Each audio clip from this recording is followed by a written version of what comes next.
بسم اللہ الرحمن الرحیم۔ ناظرین و سامعین السلام علیکم۔ سیاست پر تو بہت باتیں ہو گئیں،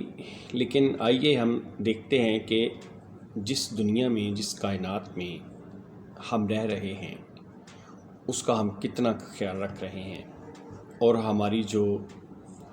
بدعمالیاں ہیں ان کی وجہ سے کیا کیا کچھ وقوع پذیر ہونے کو ہے۔ کرۂ ارض پر پائی جانے والی نباتات و حیاتیات و جمادات انسانی وجود سے بہت پہلے سے موجود ہیں، اور اگر 4.5 ارب سال پر محیط بقائی کیلنڈر کی جمع تقسیم کی جائے تو اس حساب سے انسان کو یہاں موجودہ شکل میں وجود پذیر اور آباد ہوئے محض چند گھنٹے ہی گزرے ہیں۔ اتنی سی دیر میں ہی اس نے کرۂ ارض کی جمی جمائی زندگی اور ارتقائی زنجیر کا تیا پانچا کر کے رکھ دیا ہے، اور اب بھی خجل ہونے کی بجائے یہ سوچ رہا ہے کہ اگلی 1 صدی میں جب یہ سیارہ اس کی حرکتوں کے سبب اتنا گرم ہو جائے گا کہ یہاں زندگی گزارنا مشکل ہو جائے تب وہ کس سیارے کا رخ کرے گا۔ چونکہ انسان اس زمین کی تمام مخلوق کے درمیان نووارد ترین ہے، چنانچہ قاعدے سے ہونا تو یہ چاہیے تھا کہ وہ اپنا بقائی نظریہ اربوں برس سے جاری حیاتیاتی نظائر کی روشنی میں ترتیب دے کر ارد گرد کی وسیع حیاتیاتی برادری کا ماحول دوست کردار بن جاتا ہے، مگر انسان نے اس کرۂ ارض کو روا رکھنے والے فطری اصولوں کو حقیر سمجھ کے ٹھکراتے ہوئے خود ساختہ اصول دیگر تمام مخلوق پر لاگو کرنے کی غیر فطری کوشش کی۔ نتیجہ آپ کے سامنے ہے۔ تازہ بری خبر یہ ہے کہ انسان عالمی درجہ حرارت کو 2030 تک کم از کم 1.5 ڈگری سینٹی گریڈ تک کم کرنے کی جس کوشش کا وعدہ کر بیٹھا ہے،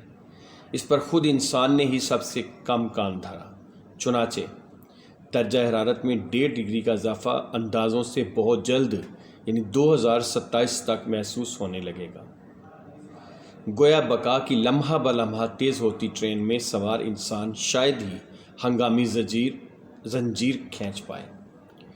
درجہ حرارت میں ہماری حرکتوں کے سبب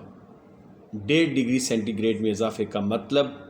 مزید سیلاب، مزید خشک سالی، موسموں کا پہلے سے بڑھ کر باولا پن اور پورے حیاتیاتی نظام کی زنجیر کا خطرناک حد سے بھی اوپر تک کمزور ہونا شامل ہے۔ اسے کہتے ہیں ہم تو ڈوبے ہیں صنم، تم کو بھی لے ڈوبیں گے۔ ہم میں سے کتنے جانتے ہیں کہ حیاتیاتی تنوع کے جس ستون پر انسانی تہذیب کھڑی ہے اب وہ ستون ہی لرز رہا ہے۔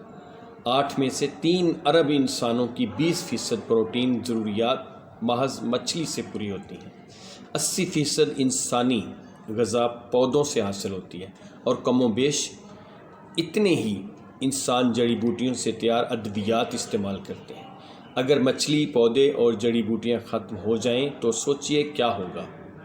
اسی لیے کہتے ہیں کہ حیاتیاتی تنوع کا تحفظ دراصل اس بقائی زنجیر کا تحفظ ہے جس سے خود ہماری زندگی بندھی ہوئی ہے،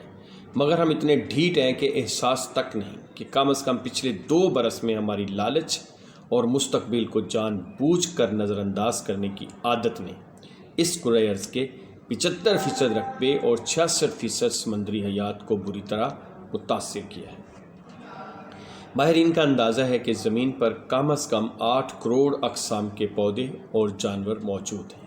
مگر ہم یقین سے نہیں کہہ سکتے کہ اور کتنی حیات ہے جو اب تک دریافت ہونے کی منتظر ہے، اور کون کون سے ان گنت پودے، چرند، پرند اور سمندری مخلوق ہے جس کے وجود سے اب تک ہم واقف ہی نہیں ہو پائے، اور جتنی مخلوق دریافت ہو چکی ہے اس سے دوستی کرنے اور اس کا تحفظ کرنے کی بجائے ہم باہوش و حواس اسے تباہ کرنے پر تلے ہوئے ہیں۔ مگس کو باغ میں جانے نہ دینا کہ ناحق پروانے کا خون ہوگا۔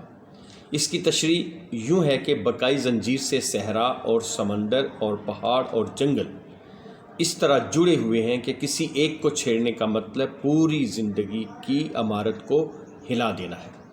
مثلاً افریقہ کے صحرائے اعظم سے جو ریت اڑ کے فضا میں شامل ہوتی ہے، ہر سال ہوائیں اس میں سے 22,000 ٹن ریت کے ذرات 3000 میل پرے واقع ایمیزون کے جنگلوں پر برساتی ہیں اور پھر یہ ریتلی برسات ایمیزون کو تازہ حیاتیاتی جلا بخشتی ہے۔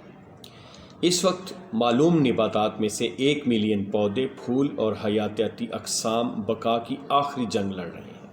اور ہم کہ جو حیاتیاتی تنوع کے تنے پر بیٹھے ہیں اس تنے کو ہی تیزی سے کاٹ رہے ہیں،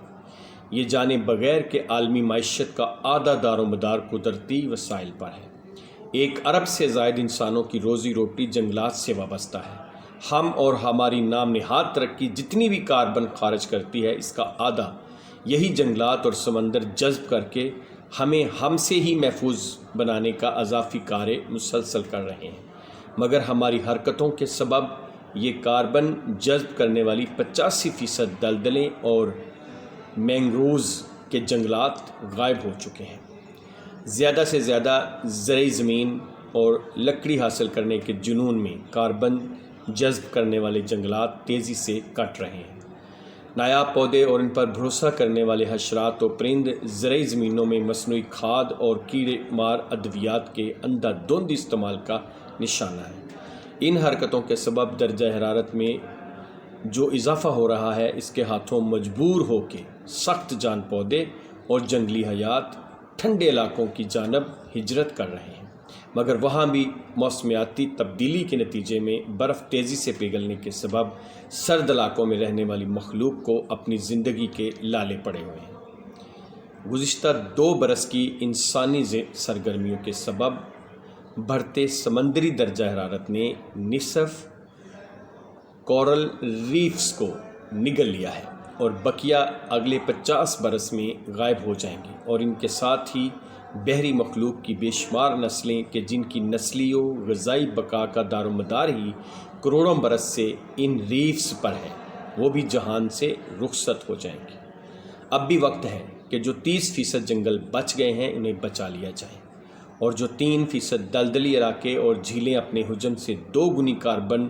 ہضم کر رہی ہیں انہیں پھر سے پاؤں پر کھڑا ہونے کا کوئی موقع دیا جائے۔ یہ عناصر گئے تو ہم بھی تھوڑی بہت صاف ہوا اور غذا اور دوا سے گئے۔ یہ آخری فصیل منہدم ہو گئی تو زہریلی وباؤں کا جو لشکر ان عناصر نے روک رکھا ہے وہ اتنے انسان کھا جائے گا کہ ہلاکو اور ہٹلر معصوم نظر آئیں گے۔